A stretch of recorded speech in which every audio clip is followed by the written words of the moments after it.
जवानी को पहुंच गए हैं हम लोग, कब कराएंगे हमारी शादी? सब कुछ मेरे बाप की वजह से हो रहा है। अगर वो शादी करा देता तो कुछ नहीं होता। बेटी डरो मत, जब तक मैं हूँ कुछ नहीं होगा तुम लोगों को। काले बादल छा गए थे, ठंडी हवा चल रही थी कि आंगन में खामोशी को चीरती हुई आवाज आई। आखिर कब तक कुंवारी बैठाए रखेंगे हम लोगों को? शादी कब कराएंगे? रहमान ने सिर उठाया तो सामने सना खड़ी थी, आंखों में गुस्सा। कब तक हमें ऐसे ही रखोगे? सबकी शादियां हो रही हैं। शादी का ही बंदोबस्त कर रहा हूँ बेटी, 1-2 साल में करा दूंगा। पीछे से रुखसार ने भी ताना मारा। जवानी को पहुंच गए हैं हम लोग, कब कराएंगे हमारी शादी? लोग क्या क्या कहते हैं पता है आपको? कहते हैं हमारा बाप कुछ कर ही नहीं सकता। उसी वक्त पड़ोसी करीम चाचा वहां से गुजरे और रुक कर बोले, अरे बेटियों, बाप से ऐसे बोलते हैं क्या? लेकिन सना झुंझलाकर बोली, अब बीच में मत बोलिए, ये हमारी जिंदगी है, आपकी तो शादी हो गई। रहमान ने हल्की आवाज में कहा, करीम भाई रहने दीजिए, बच्चे हैं। और फिर चुप्पी छा गई, सिर्फ हवा की सिसकियां सुनाई देती रहीं। रात गहरी हुई तो उसी खामोशी में एक नरम आवाज आई, अब्बा आपने खाना खाया? हाँ मेरी प्यारी बेटी नाजिया, मैंने खा लिया। नाजिया रोटी लेकर उनके पास बैठ गई और बोली, मुझे पता है आपने नहीं खाया है, लीजिए अब खाइए। आप हमेशा हमें खिलाते रहे, आज मेरी बारी है। रहमान ने उसका हाथ थाम लिया, आंखें भर आईं। कभी कभी लगता है अल्लाह ने मुझे एक ही बेटी दी है, बाकी दोनों से इम्तिहान ले रहा है। नाजिया हल्के से मुस्कुराई। वो लोग भी आपसे बहुत प्यार करती हैं। अगले दिन गांव के कुएं पर औरतों की बातें गूंज रही थीं।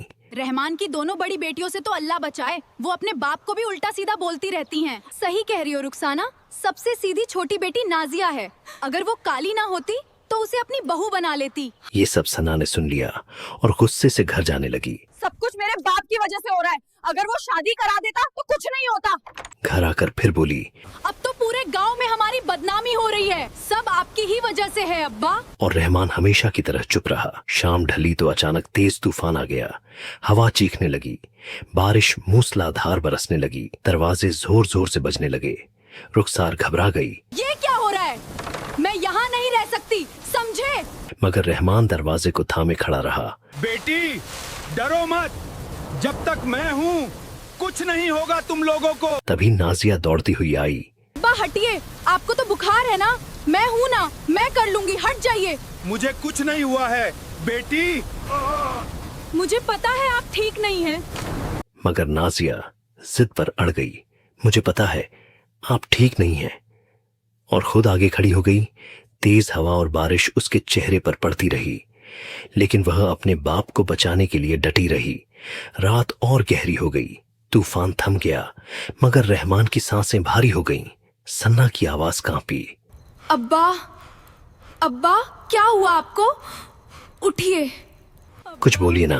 क्या हुआ? रहमान ने मुश्किल से आंखें खोली और धीमे से कहा, बोलिए। डर गई ना तुम दोनों? बेटी, जिंदगी में ऐसे तूफान अक्सर आते हैं और बाप दरवाजे की तरह खड़ा रहता है। खुद टूटता है लेकिन तुम्हें बचाता है। ये सुनते ही सना फूट फूट कर रो पड़ी। अब्बा, हमने आपको कभी समझा ही नहीं, हम बस आपकी कमी निकालते रहे। नाजिया ने रोते हुए कहा। अब्बा उठिए ना, देखिए सब ठीक हो गया। रहमान हल्का सा मुस्कुराया। हाँ बेटा, अब सब ठीक है। सुबह हुई, सूरज निकला, गांव में शांति थी। सना और रुखसार चुपचाप रहमान के पास बैठी थीं। सना ने उसका हाथ पकड़ा।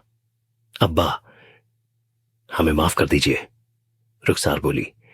हम वादा करते हैं अब कभी आपको दुख नहीं देंगे। आंखें नम थीं और रहमान ने तीनों के सिर पर हाथ रखते हुए कहा, बस साथ रहना, यही मेरी सबसे बड़ी दौलत है।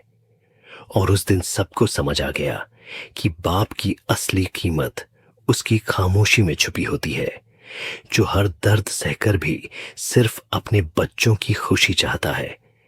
अगर ये कहानी दिल को छू गई हो तो बताना जरूर।